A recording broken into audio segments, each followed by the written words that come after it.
Hello friends, union budget 2022-23 already release हो चुका है। फाइनेंस मिनिस्टर ने 1 फरवरी को ये पार्लियामेंट में ऑलरेडी टेबल कर दिया है। तो आज हम जो डिस्कस करेंगे वो होगा यूनियन बजट 2022-23। हम देखेंगे कि किस तरह के नंबर्स जो हैं इसमें पेश किए गए हैं, कितना रिवेन्यू होने वाला है, क्या एक्सपेंडिचर होगा, क्या डेफिसिट का ट्रेंड्स हैं, आगे सरकार की क्या योजनाएं हैं, क्या पॉलिसीज और स्कीम्स वो यहाँ पर लेकर के आई हैं। तो ये सब चीज़ें जो हैं हम आज के लेक्चर में डिस्कस करने वाले हैं। तो सबसे पहले बात करते हैं कि ये बजट होता क्या है। थोड़ा सा एक बैकग्राउंड देना ज़रूरी है। कुछ बच्चे हैं जो नए हो सकते हैं, जो पुराने हैं उनके लिए भी दोबारा सुनने में कोई नुकसान नहीं है। तो बजट क्या है, आपने पॉलिटी में पढ़ा होगा कि budget is the annual financial statement. और इस एनुअल फाइनेंशियल स्टेटमेंट में क्या क्या चीज़ें होती हैं, सरकार जो है अपनी रिसीट्स का एस्टिमेट देती है कि उसको कितनी इनकम होने वाली है। साथ में वो और क्या बताती है इस बजट में कि उसके क्या एक्सपेंडिचर होने वाला है, वो कहां कहां खर्चा करेगी। साथ में कितना डेफिसिट रहने वाला है, कितना रेवेन्यू डेफिसिट होगा, कितना फिस्कल डेफिसिट होगा, कितना प्राइमरी डेफिसिट होगा, ये सब हम अभी आगे देखने वाले हैं। तो इन सब चीज़ों के बारे में पार्लियामेंट को बताते हैं, उनका कितना एक्सपेंडिचर है, कितनी इनकम है और कितना डेफिसिट होने वाला है। तो क्या सरकार जो है ये क्यों पार्लियामेंट में पेश करती है, क्यों टेबल किया जाता है पार्लियामेंट में? Because the ultimate authority rest with the people of the country. इसीलिए जो पार्लियामेंट में ये बजट जो है वो पेश होता है, क्योंकि पार्लियामेंट किसको रिप्रेजेंट करता है? People of India. इसीलिए फाइनेंस मिनिस्टर या कोई भी जब गवर्नमेंट होती है तो वो बजट को हमेशा पार्लियामेंट में पेश करती है। तो क्या सिर्फ ये रिसीट एक्सपेंडिचर का स्टेटमेंट होता है, इतना ही होता है बजट में? नहीं, बजट क्या है, एक विजन डॉक्यूमेंट भी होता है सरकार का, जो ये बताता है कि सरकार जो है किस डायरेक्शन में देश को लेकर के जाने वाली है या लेकर के जा रही है। उसके लिए वो क्या स्कीम्स और पॉलिसीज लेकर के आए हैं, वो कहां पर पैसा लगाने वाले हैं। क्योंकि ये सब जानना एज अ सिटीजन ये हमारा हक है कि जो सरकार हमने चुनी है वो हमें किधर लेकर के जा रही है, वो हमारे लिए क्या चीजें लेकर के आ रही है जिससे हमें बेनिफिट होगा।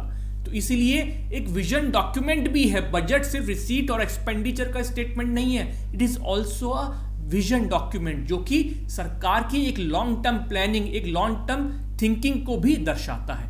तो ये सब जो है हम आज के बजट में डिस्कस करेंगे, देखेंगे कि जो जो मैंने अभी कहा है वो कैसे इस बजट में आप रियलाइज करेंगे, कैसे उसको बताया गया है। तो सबसे पहले एक ग्लांस, एक बस जो रिसीट्स एक्सपेंडिचर की हमने बात करी थी वो देख लेते हैं कि बजट में क्या क्या एस्टिमेट्स दिए गए हैं। यहां आप देखेंगे कि लेफ्ट साइड में रिसीट्स है और राइट साइड में क्या है, एक्सपेंडिचर है। रिसीट्स का मतलब क्या होता है? रिसीट्स का मतलब होता है सरकार की जो भी इनकम है। एक्सपेंडिचर मतलब जो भी वो खर्चा करने वाले हैं। और यहां पर देखिए 4 चीजें दी गई हैं। एक तो 2020-21 के फाइनेंशियल ईयर के एक्चुअल्स, 2021-22 के बजटरी एस्टीमेट यानी कि बीई, 2021-22 का ही रिवाइज एस्टीमेट यानी कि आरई, और 2022 का बजटरी एस्टीमेट क्या होने वाला है। तो ये बजटरी एस्टीमेट, रिवाइज एस्टीमेट और ये एक्चुअल्स क्या होते हैं, इनको थोड़ा सा समझ लीजिए। बजटरी एस्टीमेट का मतलब क्या है? बजटरी एस्टीमेट का मतलब है कि बजट में जितना एक एस्टीमेट बताया गया है, जितना एक अंदाजा लगाया गया है, एक कमिटमेंट किया गया है कि हम इस साल इतना खर्चा करने वाले हैं। ये सरकार जो है ऐसा करने की सोच रही है कि हम इस सेक्टर पर, इस स्कीम पर या इतना रेवेन्यू एक्सपेंडिचर जो है हम इस साल करने वाले हैं, वो होता है बजटरी एस्टीमेट। रिवाइज एस्टीमेट क्या होता है कि जब फाइनेंशियल ईयर शुरू हो जाता है, जैसे मान लीजिए 1 अप्रैल से क्या शुरू हो जाएगा, फाइनेंशियल ईयर 2022-23। तो ये फाइनेंशियल ईयर जब थोड़ा सा हो जाता है तो मिड ईयर में क्या करती है सरकार, फिर से एक बार रिव्यू करती है कि अच्छा हम इस साल कितना खर्चा कर सकते हैं, क्या कोई नई जरूरत तो नहीं आन पड़ी है जिसके लिए हमें और ज्यादा एक्सपेंडिचर करने की जरूरत पड़ेगी, कोई नई सर्विस प्रोवाइड करनी है, कोई नई स्कीम लेकर के आनी है।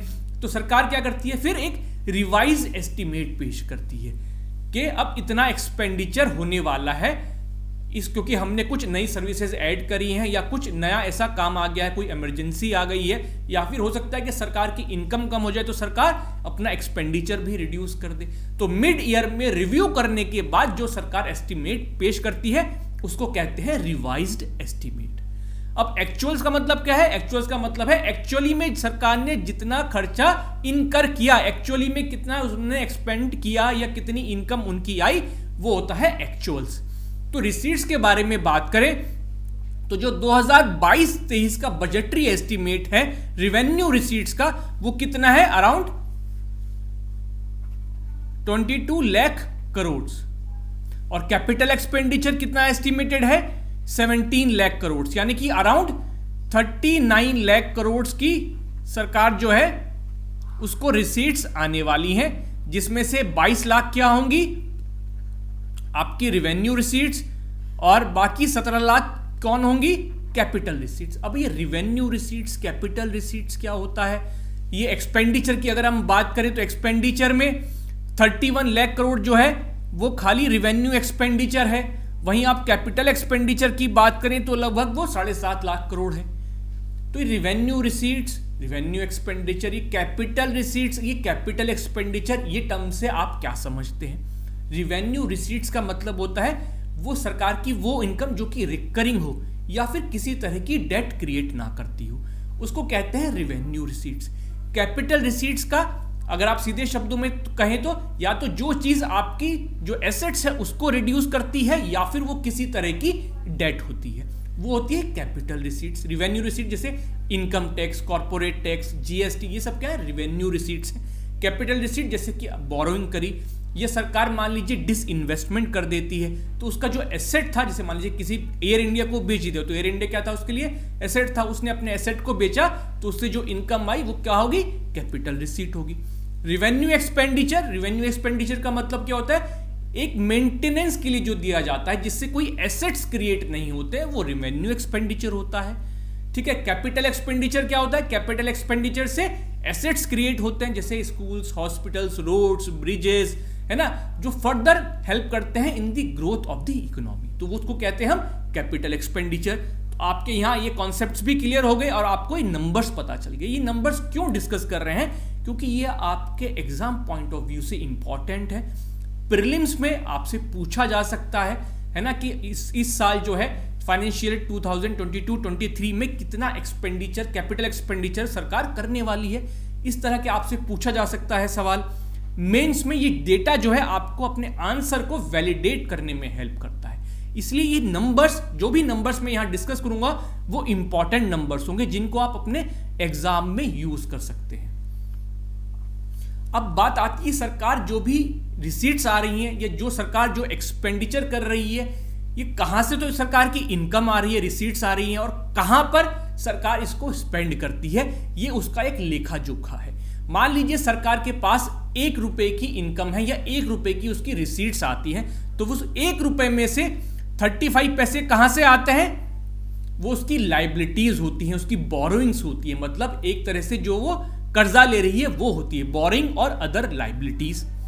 उसके बाद 15 पैसे कॉर्पोरेट टैक्स से आते हैं, 15 पैसे ही इनकम टैक्स से आते हैं, जीएसटी से 16 पैसे आते हैं, कस्टम ड्यूटी से 5 पैसे, नॉन टैक्स रिवेन्यू से 5 पैसे और नॉन डेट कैपिटल रिसीट से 2 पैसे आते हैं। नॉन टैक्स रिवेन्यू का क्या मतलब है? नॉन टैक्स रिवेन्यू की जहां पर वो टैक्स से पैसा नहीं आ रहा है, सरकार की इनकम जो है वो टैक्स से नहीं आ रही है, बल्कि कहां से आती है वो इनकम?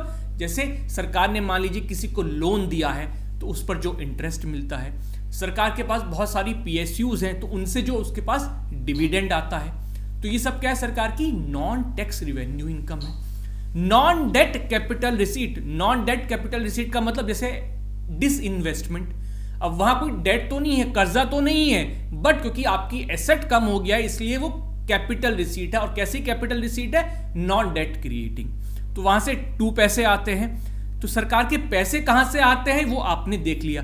अब यहां 1 पैसे से क्या मतलब है? यहां पे 1 रुपए से आप इसको डायरेक्टली परसेंटेज वाइज भी बोल सकते हैं कि 35% रिसीट जो है सरकार की बोरोइंग से आती हैं, या फिर सरकार की जो 15% इनकम है वो कॉर्पोरेशन टैक्स से आती है। सरकार की 16% इनकम कहां से आती है? जीएसटी से आती है। आप इस तरह से उसको बोल सकते हैं, एग्जाम में आप उसको यूज कर सकते हैं। प्री में आपसे क्वेश्चन पूछा जा सकता है कि आप डिक्रीजिंग ऑर्डर में इनको लगाइए, सरकार जहां जहां से सरकार के पास रिसीट आती है, तो आपको थोड़ा अंदाजा होना चाहिए कि सबसे ज्यादा कहां से आता है, उसके बाद कहां से आता है। इसी तरह आप मेंस में भी डेटा यूज कर सकते हैं कि सरकार की बोरोइंग्स जो है अभी भी ज्यादा हैं, या आप कह सकते हैं कि इनकम टैक्स और कॉर्पोरेशन टैक्स जो कि डायरेक्ट टैक्सेस होते हैं वो सिर्फ 30% कंट्रीब्यूट करते हैं। आप इस तरह से आर्ग्यू कर सकते हैं कि उनको बढ़ाने की जरूरत है। इसी तरह अगर आप सरकार के एक्सपेंडिचर की बात करें तो सबसे ज्यादा एक्सपेंडिचर सरकार का कहां पे होगा, इंटरेस्ट लायबिलिटीज पे। क्यों? क्योंकि सरकार की बोरोइंग ज्यादा है। अब बोरोइंग ज्यादा है तो उस पर इंटरेस्ट भी भरना पड़ेगा, इसीलिए जो सबसे ज्यादा पेमेंट करना पड़ता है सरकार को वो कहां करना पड़ता है, इंटरेस्ट पेमेंट में। 20 पैसे अगर सरकार के पास 1 रुपया है तो उसमें से वो 20 पैसे इंटरेस्ट पेमेंट पर खर्चा करती है। उसके बाद जो 17 पैसे हैं वो कहां जाते हैं, जो स्टेट्स का शेयर होता है टैक्सेस और ड्यूटीज का। उसके बाद कहां पे जाते हैं, जो सेंट्रल सेक्टर स्कीम्स हैं। सेंट्रल सेक्टर स्कीम्स का मतलब क्या है, जिन स्कीम्स में 100% allocation of fund central government के थ्रू होता है। सेंट्रली स्पॉन्सर्ड स्कीम्स क्या होती है, जहां पर स्टेट्स और सेंट्रल गवर्नमेंट मिलके जो भी उसमें फंड्स की जरूरत होती है उस स्कीम में उसको शेयर करते हैं, वो होती हैं सेंट्रली स्पॉन्सर्ड स्कीम्स। उसमें 9 पैसे सरकार के जाते हैं। उसके बाद डिफेंस सेक्टर में 8 पैसे, सब्सिडीज में भी 8 पैसे सरकार के जाते हैं। तो इस तरह से सरकार जो है अपने पैसे को स्पेंड करती है। तो अब आपने देखा कि सरकार के पास रिसीट कहां से आती है, पैसा आता कहां से है और वो पैसा कहां जाता है, ये जानना आपके लिए जरूरी है। तो ये कुछ नंबर्स जो हैं वो आपको याद करने पड़ेंगे। जो ग्राफ्स में दिखा रहा हूं ये भी आप बना सकते हैं और इनको आपको कुछ नंबर जो हैं आपको याद करने पड़ेंगे। अब बात करते हैं डेफिसिट के ट्रेंड्स की। ये जो ट्रेंड्स हैं ये बहुत इंपॉर्टेंट है। क्यों इंपॉर्टेंट है, क्योंकि प्रीलिम्स में डायरेक्टली जो है वो ट्रेंड के बारे में काफी बार क्वेश्चन पूछ लिए जाते हैं कि क्या हमारा फिस्कल डेफिसिट लगातार कम हो रहा है फ्रॉम दी फाइनेंशियल ईयर 2018-19, है ना। तो इस तरह के ट्रेंड के क्वेश्चन बहुत जो है प्रीलिम्स में पूछे जाते हैं। मेंस में आप इसी डेटा को यूज कर सकते हो अपने आंसर को सब्सटेंशिएट करने के लिए। तो अगर फिस्कल डेफिसिट की बात करें तो ईयर 2020-21 में जो फिस्कल डेफिसिट रहा वो रहा 9.2%। 2021-22 में बजटरी एस्टीमेट था कि 6.8 रहेगा, लेकिन जब सरकार ने रिवाइज एस्टीमेट पेश किया तो वो 6.9% रहा। अभी फाइनेंशियल ईयर खत्म नहीं हुआ, इसलिए अभी एक्चुअल नहीं आया कि एक्चुअल फिस्कल डेफिसिट कितना होगा इन दी फाइनेंशियल ईयर 2021-22। वो 31 मार्च के बाद सरकार आपको बता पाएगी। इस साल यानी कि इस फिस्कल ईयर में, फिस्कल ईयर 2022-23 में सरकार कितना एस्टिमेट कर रही है कि उसका जो फिस्कल डेफिसिट है वो 6.4% रहने की उम्मीद है। इसके बाद बात करें आप रिवेन्यू डेफिसिट की। अब मेरे हिसाब से फिस्कल डेफिसिट, रिवेन्यू डेफिसिट ये तो आपको क्लियर होंगे। फिस्कल डेफिसिट का मतलब total income minus total expenditure, ठीक है। रिवेन्यू डेफिसिट मतलब रिवेन्यू एक्सपेंडिचर माइनस जो भी इनकम आ रही है फ्रॉम द रिवेन्यू। उसके बाद क्या होता है, इफेक्टिव रेवेन्यू डेफिसिट। अब रिवेन्यू डेफिसिट में से जब आप वो ग्रांट्स को माइनस कर देते हो जो सेंट्रल गवर्नमेंट स्टेट्स को दे रही है for capital development, for development of capital assets, तो उसको जब आप माइनस कर देते हैं तो उसके बाद जो रेवेन्यू डेफिसिट बचता है वो होता है effective revenue deficit. Primary deficit क्या होता है, प्राइमरी डेफिसिट का मतलब होता है fiscal deficit minus interest payments, net interest payments. तो ये हो गया आपका प्राइमरी डेफिसिट। तो फिस्कल डेफिसिट हमने देख चुके हैं। अब बात आती है रिवेन्यू डेफिसिट की। तो रिवेन्यू डेफिसिट भी आप देख सकते हैं कि डिक्रीजिंग ऑर्डर में जा रहा है, उसका ट्रेंड क्या है, डिक्लाइनिंग है और 3.8% रहने की उम्मीद है इन दी फाइनेंशियल ईयर 2022-23। इसी तरह से इफेक्टिव रेवेन्यू डेफिसिट देखें तो वो 2.8% रहने की उम्मीद है और जो आपका प्राइमरी डेफिसिट है वो 2.6% रहने की उम्मीद है। तो ये ट्रेंड आप थोड़ा सा याद रखना और साथ ही साथ जो फाइनेंशियल ईयर 2022-23 के नंबर्स है, खास करके फिस्कल डेफिसिट के और रेवेन्यू डेफिसिट के, ये भी आपको याद होने चाहिए। ये आपके प्रीलिम्स और मेंस दोनों में काम देगा। अब बात करते हैं, ये देख लिया आपने कि रिसीट क्या थे, एक्सपेंडिचर क्या था, डेफिसिट क्या था, जो कि बजट का मोटा मोटा कहना चाहिए जो एम होता है, जो ऑब्जेक्टिव होता है, जिसको आप पॉलिटी में जो आपने समझा है। अब जैसे मैंने बात की थी कि बजट सिर्फ revenue, expenditure, receipts, capital expenditure या फिर डेफिसिट्स इन तक ही सीमित नहीं है, बल्कि क्या है, वो एक सरकार का एक विजन डॉक्यूमेंट भी है। तो अब जो हम बात करने वाले हैं वो बात करने वाले हैं कि सरकार आगे चल करके कैसे हमें देश को कहाँ इकोनॉमिकली गाइड करने वाली है, वो क्या विजन देश के लिए लेकर के आई है। तो सबसे पहली बात तो ये है कि जो एस्टिमेटेड ग्रोथ है इन द फाइनेंशियल ईयर 2022-23, तो एस्टिमेटेड ग्रोथ कितनी है, 9.2%। अब ये 9.2% से सरकार क्या हासिल करना चाहती है, सरकार हासिल करना चाहती है डेवलपमेंट। इस डेवलपमेंट के 4 मुख्य पिलर होंगे, 4 इंपॉर्टेंट पिलर्स होंगे। वो पिलर्स क्या हैं, वो पिलर्स हैं इंक्लूसिव डेवलपमेंट, जो सरकार सबसे पहले करना चाहती है, then productivity enhancement, energy transition और क्लाइमेट एक्शन। इंक्लूसिव डेवलपमेंट मतलब क्या, कि जो ये ग्रोथ है इसका फायदा इक्विटेबली डिस्ट्रीब्यूटेड हो, सभी सेक्शंस को, इकोनॉमी के सभी सेक्टर्स को इस ग्रोथ का फायदा मिले। प्रोडक्टिविटी एनहेंसमेंट मतलब हम अपने रिसोर्सेज को एफिशिएंटली यूटिलाइज करें, सो दैट कम रिसोर्सेज में भी हम ज्यादा जो है ग्रोथ को कर पाएं। एनर्जी ट्रांजिशन, एनर्जी ट्रांजिशन मतलब कि आज हम अगर नॉन रिन्यूएबल रिसोर्सेज जैसे कि कोल पर निर्भर हैं, ऑयल पर निर्भर हैं, तो हम किस पे ट्रांजिट कर जाए, जो रिन्यूएबल सोर्सेज ऑफ एनर्जी हैं जैसे कि सोलर, विंड, हमें इस एनर्जी को जो है मेन स्ट्रीम करना है। क्लाइमेट एक्शन, क्योंकि क्लाइमेट चेंज आज हमारे सामने सबसे बड़ी समस्या है, तो हमें अपनी ग्रोथ को, अपने डेवलपमेंट को इस तरह से करना है कि हम उस क्लाइमेट चेंज में कंट्रीब्यूट ना करें, बल्कि कम से कम कंट्रीब्यूट करें उस क्लाइमेट चेंज की तरफ, बल्कि हमारे एक्शंस, हमारी ग्रोथ और डेवलपमेंट इस तरह से हो जो कि उस क्लाइमेट चेंज को रिवर्स करने में हेल्प करे। तो अगर आप गौर से देखें इसको, तो ये एक्चुअली में क्या है,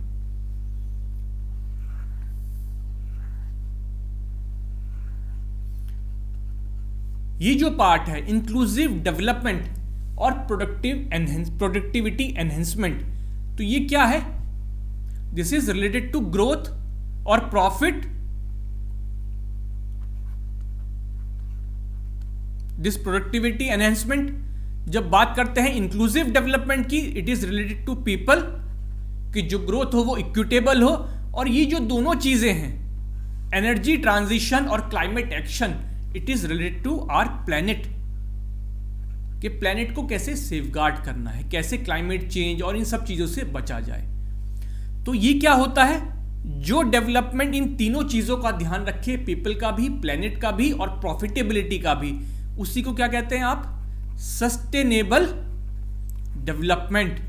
तो एक्चुअली जो सरकार के पिलर्स हैं, ये एक्चुअली क्या है, सरकार किस तरह का डेवलपमेंट चाह रही है, सस्टेनेबल डेवलपमेंट।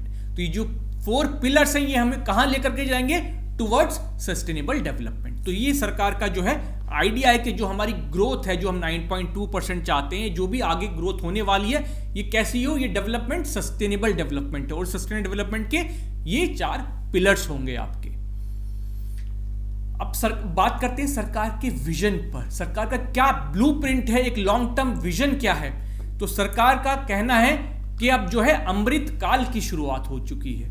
ये अमृत काल वर्ड फाइनेंस मिनिस्टर ने काफी बार अपनी स्पीच में जो है यूज किया है। इस अमृत काल का क्या मतलब है, अमृत काल का मतलब है ये जो 25 ईयर का पीरियड है, जो 2022 से शुरू होकर के कब खत्म होगा, 2047 में, जब इंडिया अपने इंडिपेंडेंट के 100 ईयर्स जो है वो कंप्लीट करेगा।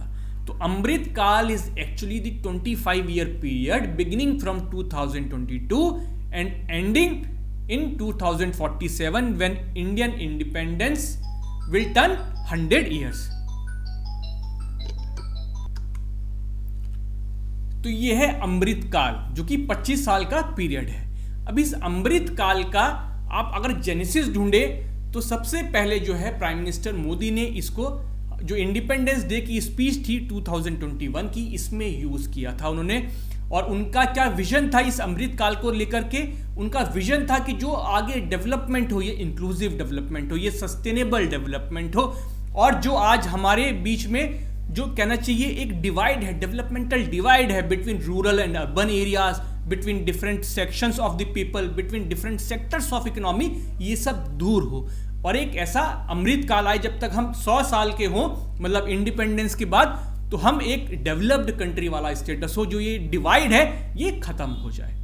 तो उसी को ध्यान में रखते हुए जो है ये गोल्स बनाए गए हैं कि ये अगले 25 साल के हमारे गोल क्या होने चाहिए। तो जो पहला गोल है वो क्या है, focus on growth and all inclusive welfare, कि आप ग्रोथ पर भी फोकस करिए और साथ साथ किस पे, इंक्लूसिव वेलफेयर पे भी। मतलब कि वो ग्रोथ का अगर सब तक फायदा पहुंचाना है तो आपको लोगों के वेलफेयर पे भी ध्यान देना पड़ेगा, यानी कि उनकी हेल्थ, एजुकेशन, स्किल डेवलपमेंट, इन सब चीजों पर भी ध्यान देना होगा। Second is promoting technology enabled development, energy transition and climate action. जो भी नई टेक्नोलॉजीज हैं उनका हमें ऑप्टिमल यूज करना है और साथ में कैसा करना है, अपनी ग्रोथ या डेवलपमेंटल पाथ को कैसा बनाना है जो कि क्लाइमेट फ्रेंडली हो, जो कि एनर्जी कम यूज करे। Virtuous cycle starting from private investment crowded in by public capital investment. इन सब चीजों के लिए जो इन्वेस्टमेंट चाहिए वो सरकार अपना कैपिटल इन्वेस्टमेंट शुरू करेगी और वो क्या करेगी, वो क्राउड इन करेगी प्राइवेट इन्वेस्टमेंट को। तो ये जो अमृत काल के पीरियड में जो इन्वेस्टमेंट चाहिए ये मेजरली आएगा किससे, प्राइवेट सेक्टर से, बट इसकी शुरुआत होगी और जो प्रमोट करेगा प्राइवेट इन्वेस्टमेंट को वो होगा public capital investment. Crowd in का मतलब क्या है, क्राउड इन का मतलब है कि जब सरकार इन्वेस्ट करेगी, पैसा लगाएगी, कैपिटल इन्वेस्टमेंट करेगी, तो जो प्राइवेट सेक्टर है उसका भरोसा बढ़ेगा, है ना, हमारी इकोनॉमी की ग्रोथ होगी, प्राइवेट सेक्टर की ग्रोथ होगी, तो प्राइवेट सेक्टर भी फिर अपना पैसा लेकर के इन्वेस्ट करेगा। इसका मतलब होता है क्राउड इन, कि वो उसको एनकरेज करेगा, प्रमोट करेगा प्राइवेट सेक्टर के इन्वेस्टमेंट को। अब इस अमृत काल में हमारी क्या प्रायोरिटीज होने वाली हैं कि हम ये गोल्स जो है वो अचीव कर पाए, तो हमारी 4 प्रायोरिटीज होने वाली हैं। सबसे पहली प्रायोरिटी है हमारी पीएम गति शक्ति। सेकंड प्रायोरिटी होनी चाहिए इंक्लूसिव डेवलपमेंट। थर्ड है productivity enhancement and investment, sunrise opportunities, energy transition and climate action. चौथी प्रायोरिटी है हमारी फाइनेंसिंग ऑफ इन्वेस्टमेंट। तो ये 4 प्रायोरिटीज हैं, इन चारों चीजों पर हमें फोकस करना है सो दैट ये जो गोल्स हमने रखे हैं अपने सामने ये हम अचीव कर पाए। तो हम एक एक करके जो है इन प्रायोरिटीज को देखने वाले हैं। तो सबसे पहली प्रायोरिटी क्या है, पीएम गति शक्ति। ये पीएम गति शक्ति क्या है, पीएम गति शक्ति एक नेशनल मास्टर प्लान है। ये किस चीज का मास्टर प्लान है, इंफ्रास्ट्रक्चर डेवलपमेंट के लिए। अभी अगर आप इंफ्रास्ट्रक्चर देखिए, रोड्स की बात करें, रेलवेज की बात करें, या फिर और जो हमारा इंफ्रास्ट्रक्चर है, इलेक्ट्रिसिटी की बात करें, है ना, पाइपलाइंस होती हैं, गैस पाइपलाइंस होती हैं, तो हर ये डिफरेंट मिनिस्ट्रीज के अंडर आते हैं, डिफरेंट सब्जेक्ट मैटर्स है, हर मिनिस्ट्री का अपना सब्जेक्ट मैटर है।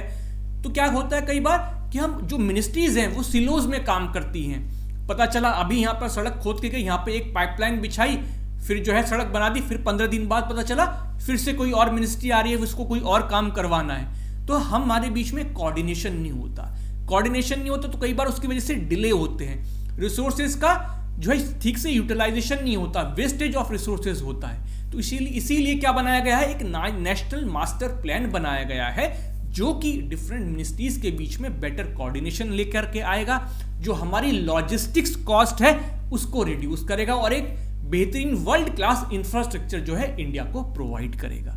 लॉजिस्टिक्स कॉस्ट का क्या मतलब है, लॉजिस्टिक्स का क्या मतलब होता है, लॉजिस्टिक्स का मतलब होता है जब चीज प्रोड्यूसर से कंज्यूमर के बीच में जो भी एक्टिविटीज होती हैं, जब कोई प्रोडक्ट जो है एक बार फैक्ट्री में बन गया तो उसके गेट से निकलने तक, कंज्यूमर के हाथ में जाने तक, उसके बीच में जितनी भी एक्टिविटीज होंगी वो क्या फॉर्म करती हैं, वो फॉर्म करती हैं, they are part of logistics. चाहे वो ट्रांसपोर्टेशन हो, मटेरियल मैनेजमेंट हो, हैंडलिंग हो, लोडिंग, अनलोडिंग, पैकेजिंग, ब्रांडिंग, ये सब क्या है, ये लॉजिस्टिक्स का पार्ट है। तो इंडिया में जो लॉजिस्टिक्स कॉस्ट है वो अराउंड 13% ऑफ जीडीपी है, जबकि अगर आप जापान की बात करें, यूएसए की बात करें तो वो अराउंड 6 to 8% है। तो हमें भी जो है अपनी लॉजिस्टिक्स कॉस्ट को रिड्यूस करना है, उसको कम करना है, सो दैट हमारे जो प्रोडक्ट्स का बाद में जो प्राइसिंग है वो कॉम्पिटिटिव हो और हमारे एक्सपोर्ट्स को बढ़ावा मिल सके। तो ये पीएम गति शक्ति को प्रमोट करने के लिए सरकार क्या करने वाली है? पीएम गति शक्ति के मेजर 7 ड्राइवर्स हैं। 7 मतलब 7 चीजों पर फोकस करना है। Roads, railways, airports, ports, mass transport, waterways and logistics infrastructure, इन सब चीजों पर पीएम गति शक्ति जो है वो फोकस करेगा। अगर आप बात करें किसकी, कि रोड्स की बात करें, तो सबसे पहले जो है 25,000 किलोमीटर की नेशनल हाईवेज हम बनाएंगे 2022-23 में। अकेले एक साल में 25,000 किलोमीटर के नेशनल हाईवेज जो है वो बनाने हैं। एक यूनिफाइड लॉजिस्टिक्स इंटरफेस प्लेटफॉर्म बनेगा जिससे कि डेटा एक्सचेंज में आसानी होगी। रेलवेज को कोई डेटा चाहिए, रोडवेज को कोई डेटा चाहिए, कोई प्रोस्पेक्टिव इन्वेस्टर है उसको डेटा चाहिए कि इंडिया में कितनी रोड्स बन गई हैं, कितना खर्चा आ रहा है पर किलोमीटर की रोड बनने पे, तो वो सारा एक ही पोर्टल से आपको अवेलेबल हो जाएगा। 4 मल्टी मॉडल लॉजिस्टिक्स पार्क्स जो हैं वो एस्टेब्लिश होंगे पीपीपी यानी कि पब्लिक प्राइवेट पार्टनरशिप मॉडल में। 4 multi modal logistics park establish होने वाले हैं इन 2022-23 में। Integration of postal and railway network, railway network को और पोस्टल नेटवर्क को इंटीग्रेट किया जाएगा सो दैट जो लास्ट माइल कनेक्टिविटी है वो इंप्रूव हो सके। 1 स्टेशन 1 प्रोडक्ट को प्रमोट किया जाएगा। 400 new generation Vande Bharat train, 400 नई वंदे भारत ट्रेन जो है वो चलाई जाएंगी। National ropeway development plan as sustainable alternative to conventional road, जो हिली एरियाज हैं उन हिली एरियाज में रोड्स बनाने की जगह किसको प्रमोट किया जाएगा? रोपवेज को प्रमोट किया जाएगा। जो स्कीम का नाम दिया गया है ये क्या होगा? पर्वतमाला, क्योंकि रोड्स बनाने के लिए पहाड़ों को काटना पड़ता है जिसकी वजह से क्या होता है? डिजास्टर रिस्क इंक्रीज हो जाता है। इसीलिए वहां पर रोपवेज को प्रमोट किया जाएगा for the connecting different places. तो ये सारी चीजें जो है पीएम गति शक्ति के अंतर्गत होने वाली हैं। सरकार ये चीजें करने वाली है। अब जो सेकंड चीज थी वो क्या था कि इंक्लूसिव डेवलपमेंट पे ध्यान देंगे। तो इंक्लूसिव डेवलपमेंट में सबसे पहली चीज जो है एग्रीकल्चर।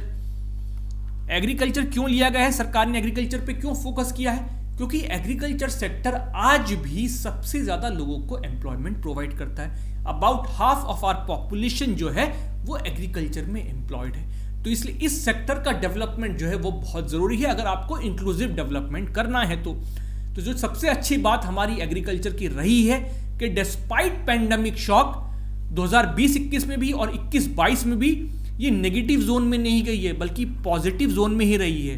2020-21 में एग्रीकल्चर ग्रोथ रेट कितना था? 3.6% और 2021-22 में 3.9%।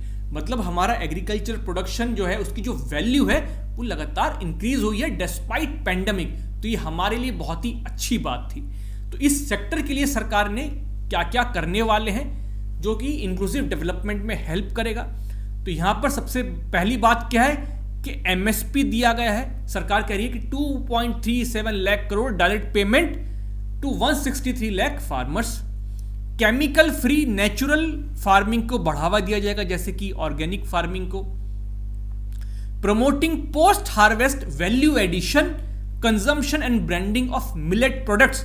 जो ईयर 2022-23 है ये ईयर ऑफ मिलेट्स भी है। तो इसीलिए क्या होगा, ये जो मोटा अनाज होता है मिलेट्स, ज्वार, बाजरा, इनको प्रमोट किया जाएगा। इनके प्रमोशन के लिए क्या होगा, इनमें वैल्यू एडिशन होगा, लोगों में अवेयरनेस जगाई जाएगी कि भाई ये बहुत अच्छी चीज है, इनको आप अपनी डाइट में इंक्लूड करिए। Delivery of digital and hitech services to farmers in PPP mode. अभी एग्रीकल्चर को क्या जरूरत है? नई नई टेक्नोलॉजीज की जरूरत है। तो वो टेक्नोलॉजी जो है फार्मर्स तक पहुंचाई जाएंगी in public private partnership model में। किसान ड्रोन्स का यूज होगा। ये ड्रोन्स किस में हेल्प करेंगे? क्रॉप के एस्टिमेशन में, कितनी क्रॉप होने वाली है, पेस्टिसाइड्स के स्प्रे करने में हेल्प कर सकते हैं, डिजिटाइजेशन ऑफ लैंड रिकॉर्ड्स में हेल्प करेंगे आपको। तो ड्रोन्स का इस्तेमाल करके एग्रीकल्चर को जो है मॉडर्नाइज करने की कोशिश की जा रही है। केन बेतवा लिंक प्रोजेक्ट जो है वो कंप्लीट हो जाएगा।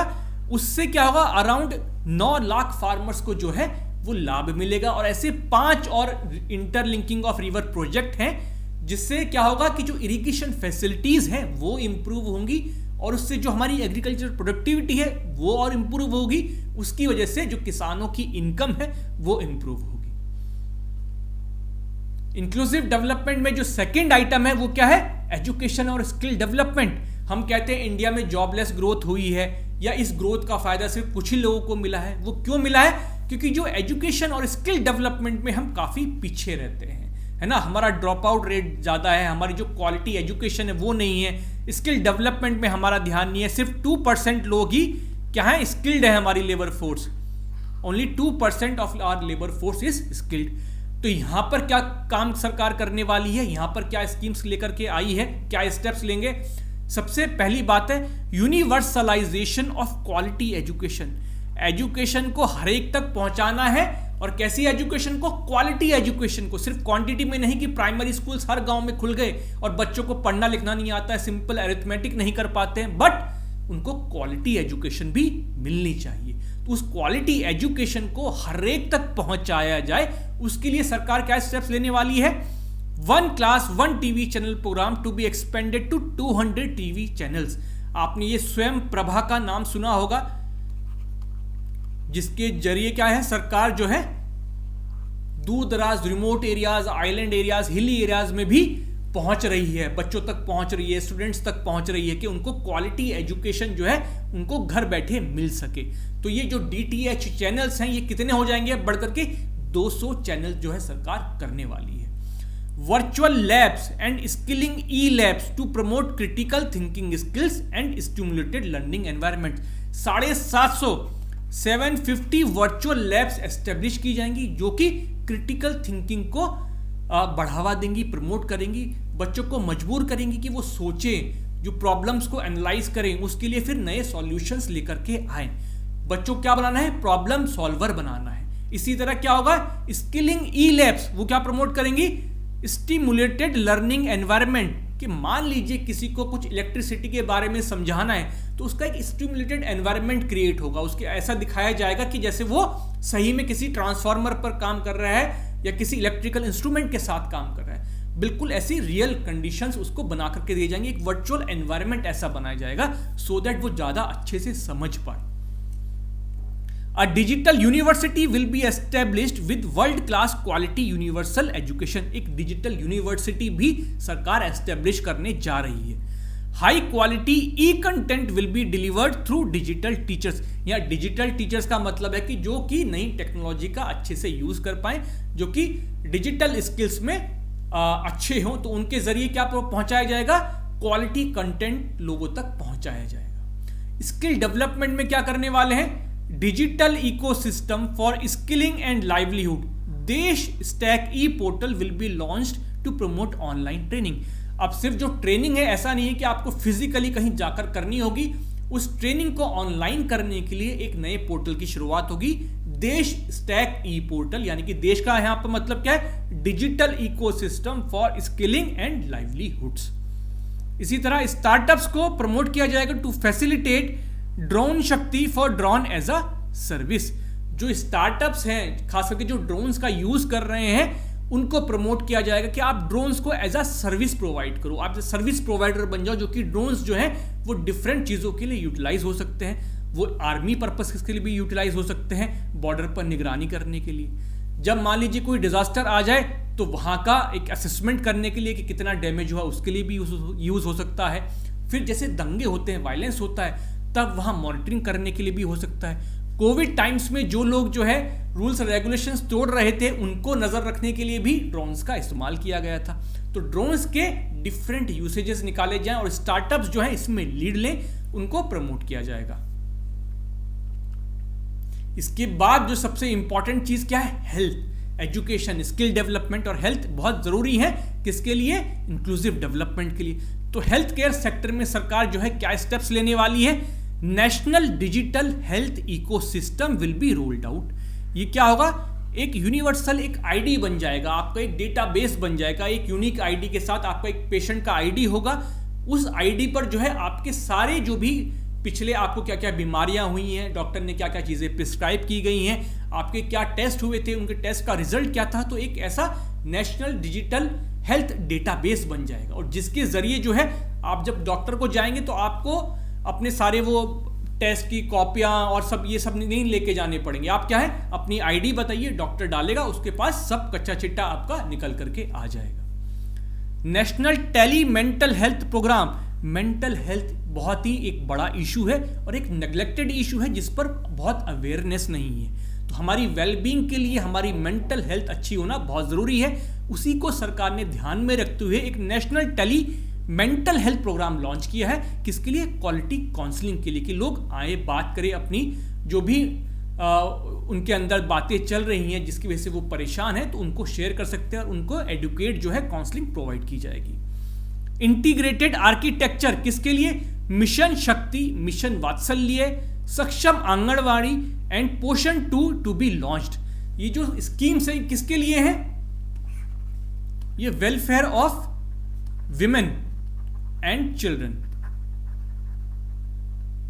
तो इन स्कीम्स को क्या किया जाएगा? इंटीग्रेट किया जाएगा।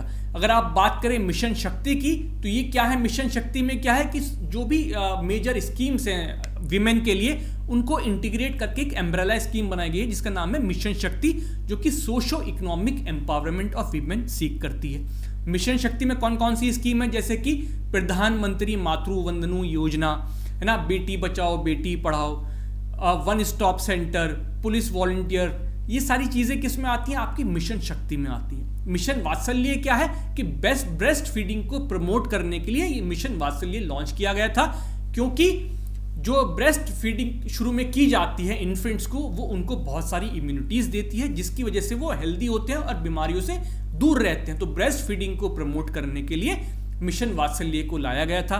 सक्षम आंगनवाड़ी जो है, इनको रीडेवलप किया जाएगा, आंगनवाड़ी को, उनको सक्षम आंगनवाड़ी बनाया जाएगा। पोषण 2 किसके लिए है?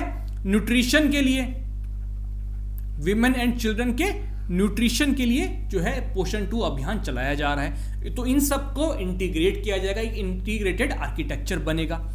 2 lakh anganwadis to be upgraded to Saksham anganwadis.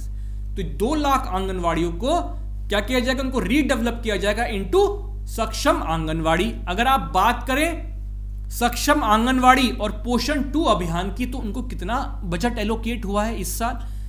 लगभग 20,000 करोड़ रुपए जो हैं इन 2 स्कीम्स को दिए गए हैं। पीएम पोषण अभियान को 10,000 करोड़ से ज्यादा पैसे मिले हैं, मिशन वात्सल्य को 1400 करोड़ रुपए मिले हैं और मिशन शक्ति को 3,000 करोड़ लगभग दिए गए हैं। तो ये इंपॉर्टेंट स्कीम्स हैं। आपको करना क्या है कि ये बजट में अगर बताया गया है तो आप जाकर के पढ़िए इन स्कीम्स के बारे में, और इस साल की जो बजट एलोकेशन है उसको भी याद रखने की कोशिश कीजिए, क्योंकि बहुत सारे ऐसे एग्जाम्स में जो जहां पर क्या होता है कि डायरेक्टली इस स्कीम को कितना एलोकेशन हुआ है, ऐसे क्वेश्चन भी आ जाते हैं। तो इसलिए आप इन स्कीम्स को डिटेल में पढ़िए, कब लॉन्च हुई, क्या इनके ऑब्जेक्टिव्स हैं, सेंट्रली स्पॉन्सर्ड हैं, सेंट्रल सेक्टर स्कीम है, किस मिनिस्ट्री की हैं, ठीक है। तो ये सब तो आपको डिटेल में पढ़ना होगा। अब आता है वेलफेयर फोकस स्कीम, कि जो सभी के वेलफेयर पर फोकस करती हैं। ऐसी कौन सी स्कीम है? ये भी इंक्लूसिव डेवलपमेंट का ही पार्ट है। तो ऑल इंक्लूसिव वेलफेयर फोकस, कि हम सबके वेलफेयर पर फोकस कर रहे हैं, किसी भी सेक्शन को, ग्रुप को, रीजन को नहीं छूटने देंगे। तो उसमें हर घर नल से जल, यानी कि टैप्ड ड्रिंकिंग वाटर जो है सभी को प्रोवाइड किया जा सके, उसके लिए 3.8 करोड़ हाउस होल्ड्स को 2022-23 में ही कवर कर लिया जाएगा। इसके लिए सरकार ने कितना पैसा दिया है? 60,000 करोड़ रुपए इसके लिए दिए गए हैं। पीएम आवास योजना जो कि हाउसिंग प्रोवाइड करवाता है, 80 lakh houses to be completed in 2022-23, इसके लिए सरकार ने 48,000 करोड़ रुपीस जो है वो दिए गए हैं। एक नई स्कीम लॉन्च की गई है, पीएम डिवाइन, यानी कि prime minister development initiative for north east. PM development initiative for north east. इसमें क्या होगा? जो फिजिकल इंफ्रास्ट्रक्चर है और जो उनके सोशल डेवलपमेंट के लिए इसमें योजनाएं चलाई जाएंगी north east, specially north east region के लिए। एस्पिरेशनल ब्लॉक्स प्रोग्राम, जो एस्पिरेशनल डिस्ट्रिक्ट्स आइडेंटिफाई की गई थी 115, उन डिस्ट्रिक्ट्स में जो आज भी बैकवर्ड ब्लॉक्स हैं, जहां पर डेवलपमेंट इतना नहीं हुआ है, उन पर फोकस करते हुए इस प्रोग्राम को लागू किया जाएगा। Vibrant villages programme, targeting the development of villages on the northern border left out from the development gains. ये क्या है? ये जो बॉर्डर विलेजेस है हमारे नॉर्दर्न रीजन में, चाहे आप कह लीजिए कि यूपी का, नेपाल का जो बॉर्डर है, जम्मू कश्मीर, हिमाचल के जो बॉर्डर एरियाज है, जो बॉर्डर विलेजेस हैं, जहां पर कि अभी इतना डेवलपमेंट नहीं पहुंचा है, तो उनके लिए खास प्रोग्राम लाया गया है, vibrant villages programme. Digital banking by post offices, 100% of post offices to come to the core banking system.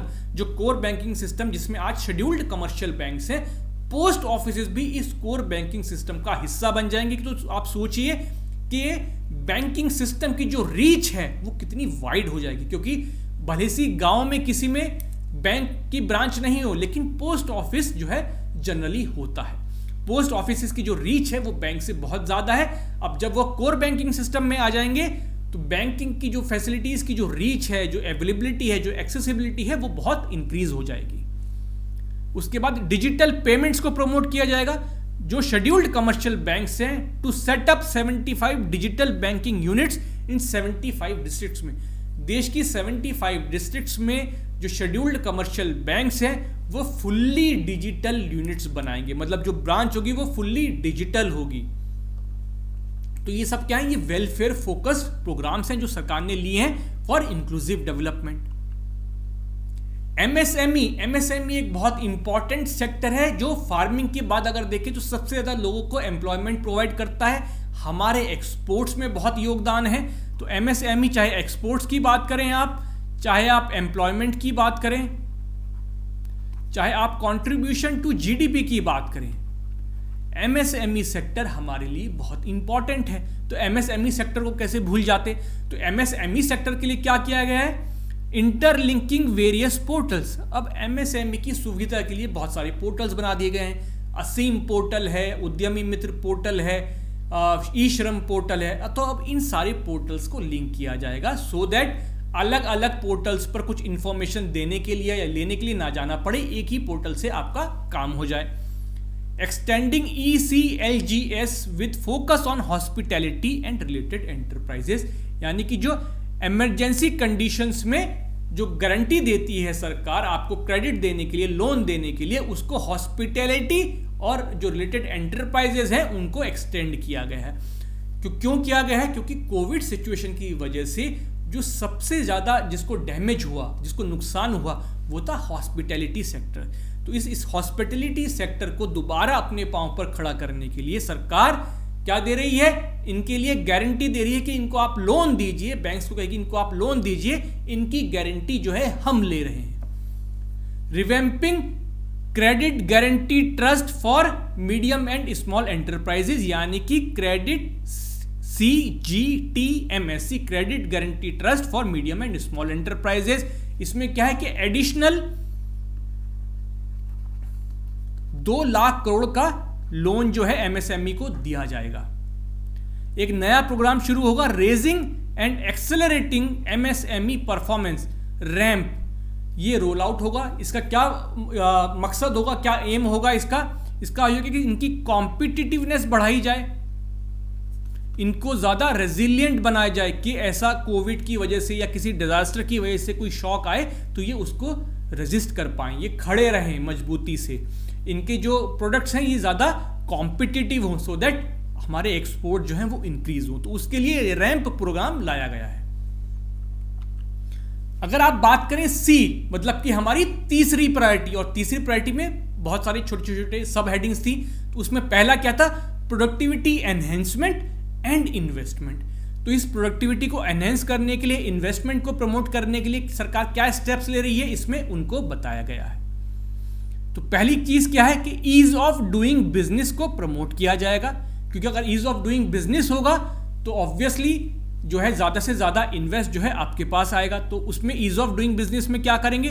Trust based governance, जैसे कि अब बहुत सारी चीज़ों पे क्या गया है, बहुत सारी जो फॉर्म्स कंपनीज को, ऑर्गेनाइजेशन को भरने होते थे, रिटर्न्स भरने होते थे, तो वो अब सेल्फ वेरीफाइड हो गए हैं ना। सरकार आप पे भरोसा करती है, आप पे ट्रस्ट करते हैं कि जो आप इंफॉर्मेशन प्रोवाइड कर रहे हैं वो सही है, आपको किसी से और से सर्टिफाई करवाने की ज़रूरत नहीं है। Integration of central and state level system through IT bridges.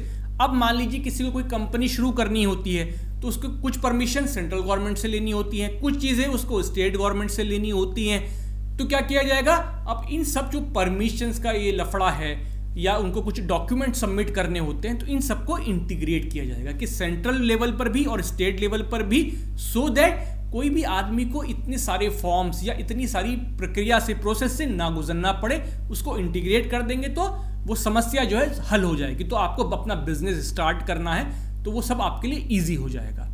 Expanding the scope of परिवेश पोर्टल। परिवेश पोर्टल क्या है कि जहां पर आपको environmental clearance, forest, wild life और कोस्टल रेगुलेशन जोन की जो क्लियरेंसेस चाहिए होती हैं, वो सब इकट्ठा जो है आपको परिवेश पोर्टल पर मिल जाती है। तो उसकी जो कवरेज है वो उसको और एक्सटेंड किया जा रहा है। Unique land parcel identification number for IT based management of land records. अब हर लैंड पार्सल को एक यूनिक नंबर दे दिया जाएगा, सो दैट जो लिटिगेशन में फंसते हैं या मान लीजिए आपको लैंड एक्विजिशन करना होता है तो वहां पर बड़ी दिक्कत आती है, आपको यही नहीं पता है कि इसका सही ओनर कौन है ना। तो इसलिए क्या होगा, एक यूनिक आइडेंटिफिकेशन नंबर मिलेगा हर लैंड पार्सल को।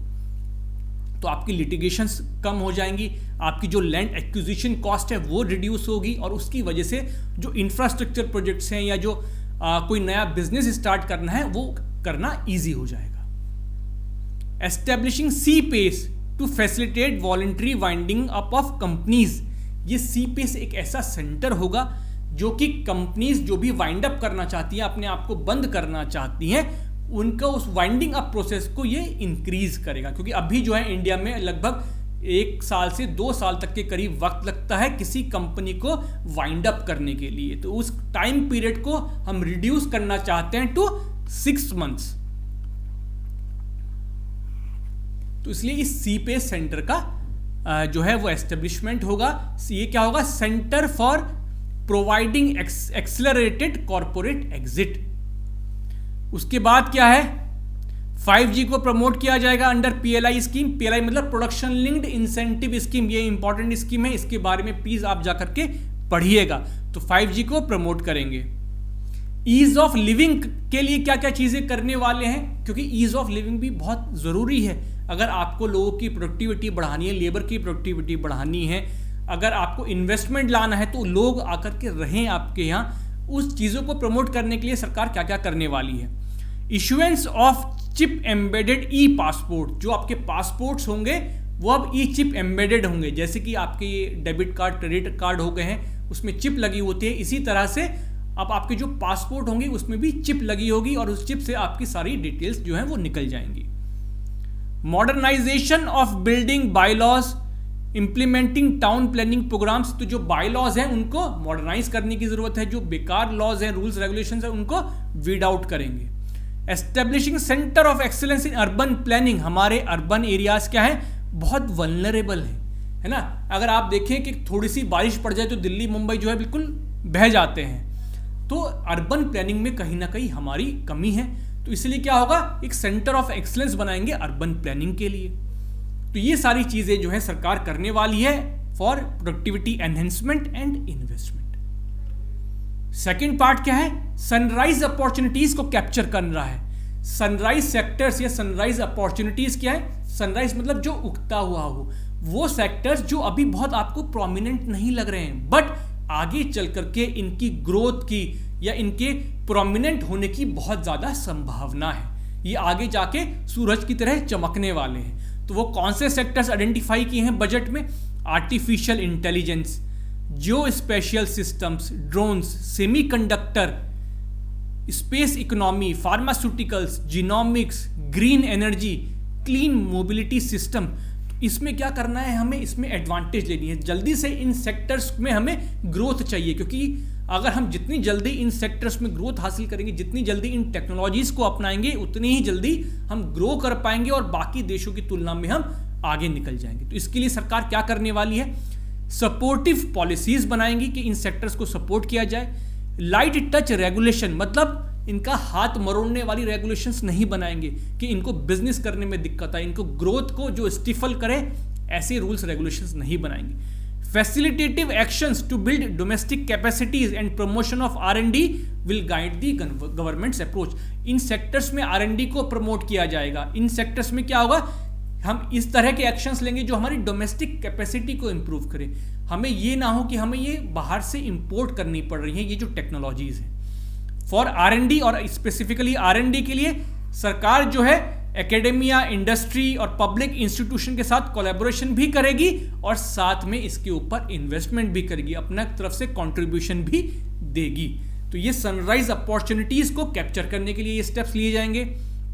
एनर्जी ट्रांजिशन के लिए from non renewable to renewable sources, तो उसके लिए क्या करेंगे, हम सोलर पावर को ऑलरेडी काफी प्रमोट कर रहे हैं। तो इस सोलर पावर में हमारा ऑब्जेक्टिव क्या है कि हम 280 gigawatt of installed solar capacity हो जाए हमारी 2030 तक। An additional allocation of 19,500 crore for production linked incentive for manufacturing of high efficiency modules. जो सोलर मॉड्यूल्स हैं वो इंडिया में प्रोड्यूस हों, उसके लिए सरकार अराउंड 20,000 करोड़ 19,500 करोड़ रुपया जो है वो देने वाली है। दूसरी चीज क्या करेंगे, हम सर्कुलर इकोनॉमी को प्रमोट करेंगे। सर्कुलर इकोनॉमी का मतलब क्या है, सर्कुलर इकोनॉमी का मतलब है कि जब मान लीजिए आप नॉर्मली क्या करते हैं, आप कोई चीज मैन्युफैक्चर करते हैं, उसको कंज्यूम करते हैं, जब वो खराब हो जाती है उसको फेंक देते हैं। लेकिन सर्कुलर इकोनॉमी का क्या कॉन्सेप्ट है कि आपका जो भी वेस्ट जनरेशन है उसको आप रिड्यूस करोगे,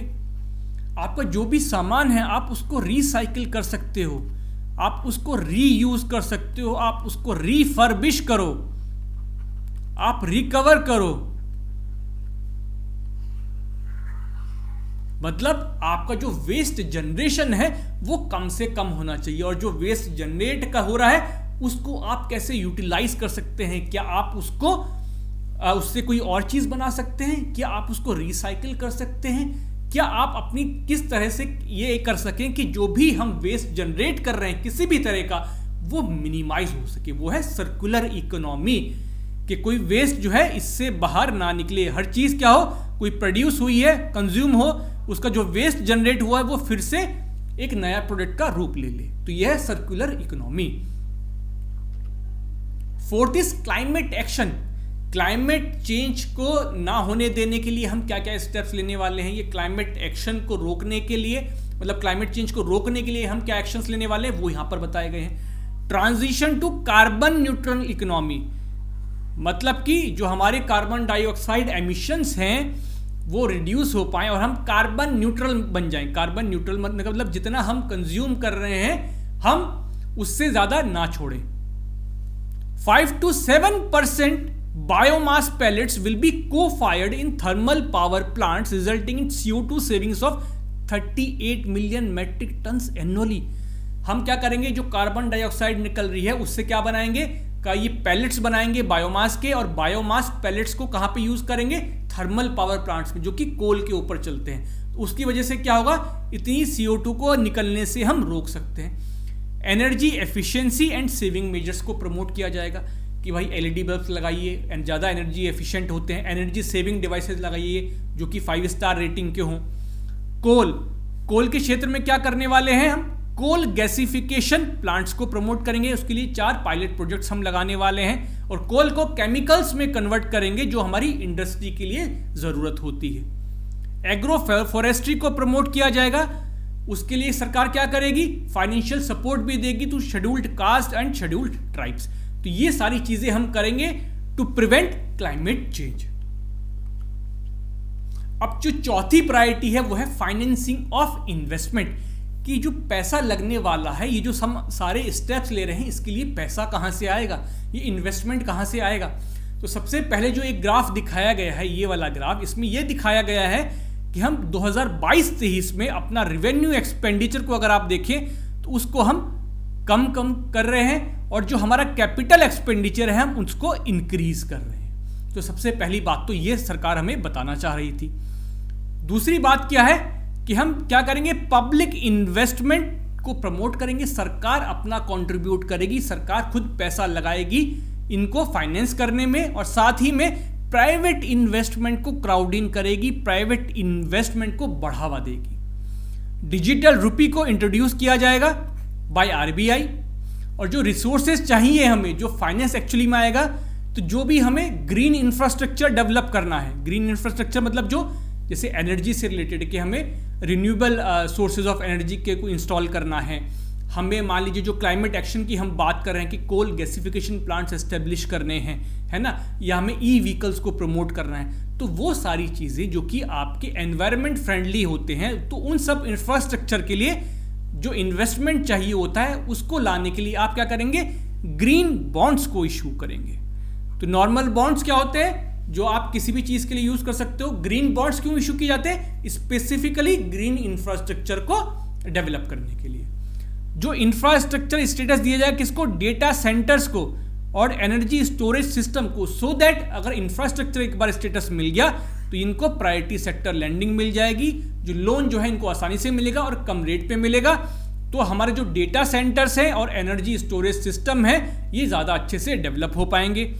वेंचर कैपिटल और प्राइवेट इक्विटी इन्वेस्टमेंट को प्रमोट किया जाएगा। वेंचर कैपिटल का मतलब क्या होता है, जब कोई बिजनेस स्टार्ट हो रहा होता है तो वहां पर कुछ वेंचर कैपिटलिस्ट, वेंचर का मतलब क्या होता है कि वहां पर कुछ लोग आते हैं जिनके पास ज्यादा पैसा होता है, ऐसी इंस्टीट्यूशंस या ऑर्गेनाइजेशन, वो उसमें इन्वेस्ट करती हैं in the starting phase of the business, उनको बोलते हैं वेंचर कैपिटल। और प्राइवेट इक्विटी इन्वेस्टमेंट को भी प्रमोट किया जाएगा। Blended finance for sunrise sector, जो सनराइज सेक्टर हमने देखे, आर्टिफिशियल इंटेलिजेंस, ड्रोन्स, उसमें क्या होगा कि हम ब्लेंडेड फाइनेंस को प्रमोट करेंगे।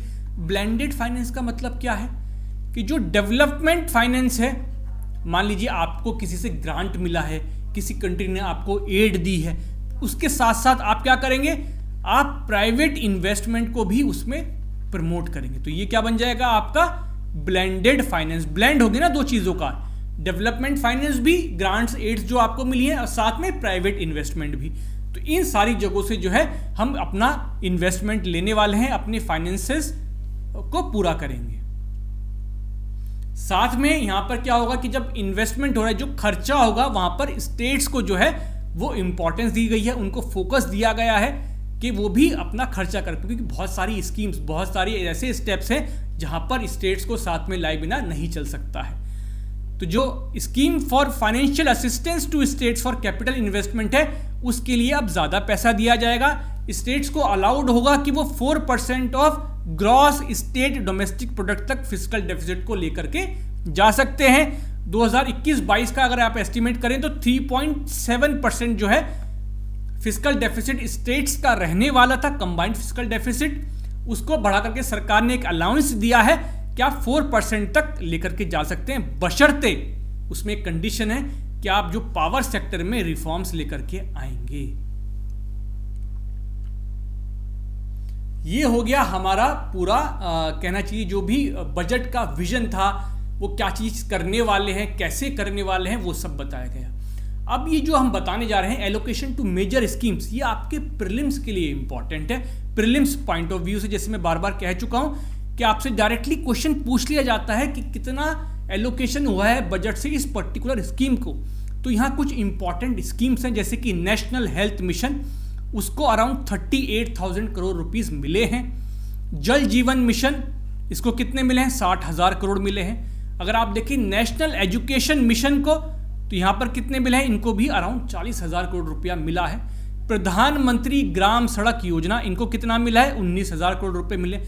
पीएम किसान योजना, जो कि सरकार की एकदम फ्लैगशिप स्कीम है, इसको भी कितना मिला है, 60,000 करोड़। इनको देखिए सबका जो है जो आउटले है इन स्कीम्स का, उसको बढ़ाया गया है, उनको ज्यादा इस बार पैसा दिया जा रहा है। ये सरकार की इंपॉर्टेंट स्कीम्स है।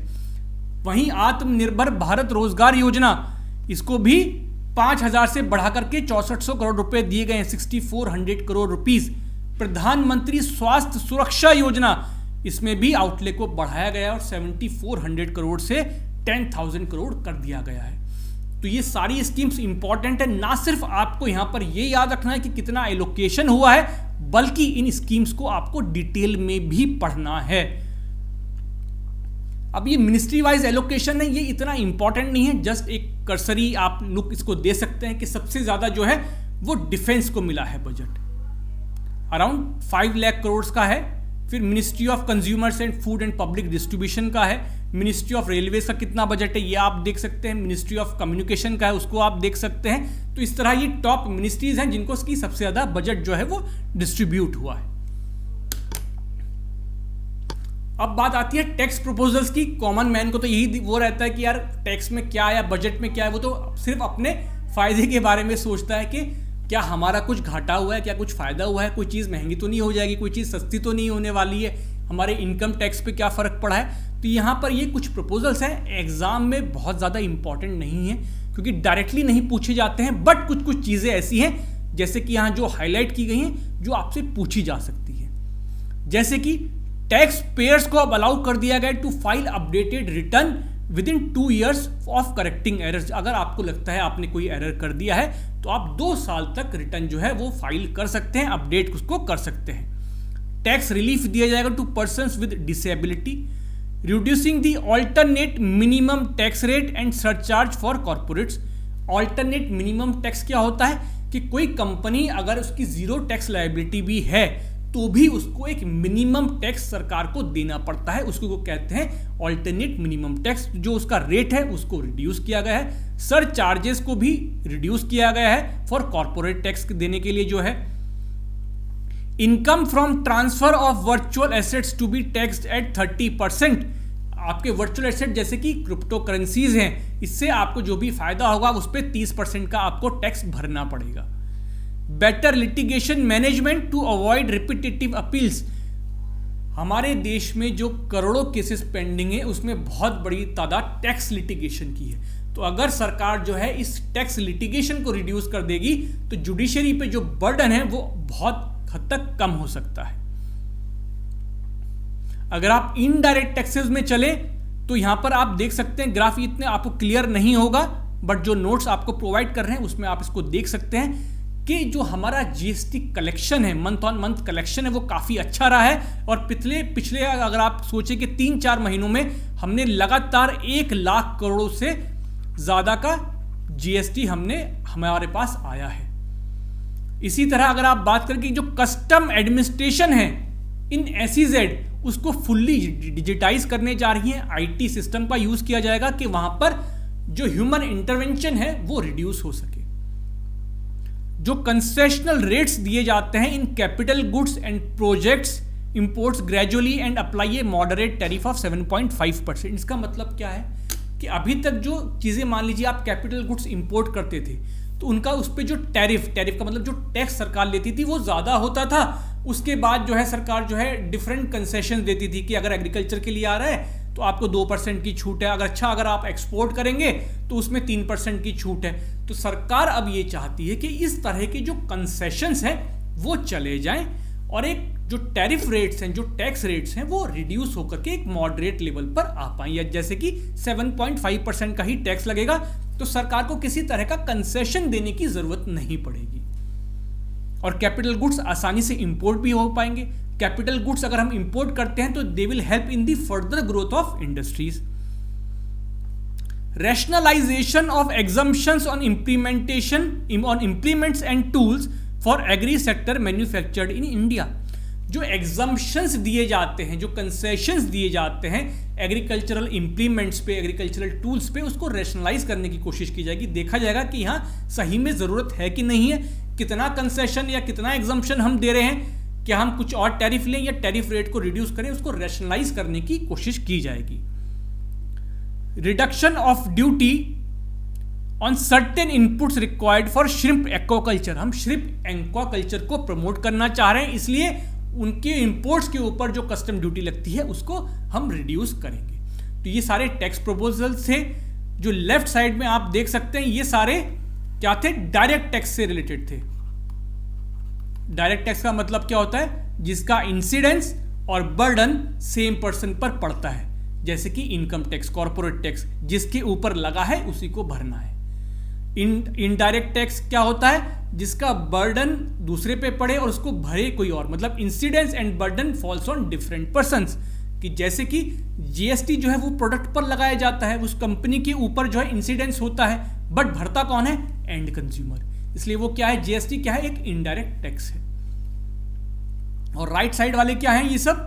ये सब इनडायरेक्ट टैक्सेस के बारे में बात हो रही है। तो हमने डिटेल में जो है वो बजट को अब देख लिया है, आपको नोट्स भी प्रोवाइड किए जा रहे हैं, तो आप उनको पढ़िए और उसको वीडियो को देखिए, और जो चीज़ें मैंने आपको बताई हैं जिस पर आपको फोकस करना है, तो वो आपको हेल्प करेंगी प्रीलिम्स एग्जाम में भी और मेंस में भी। आपको एक ओवरव्यू होना चाहिए, इसीलिए मैंने शुरू में थोड़ी सी उसकी एक आपको प्रीफेस दिया, एक आपको समझाने की कोशिश की कि बजट किस किस चीज़ के साथ डील करता है। Thank you so much friends.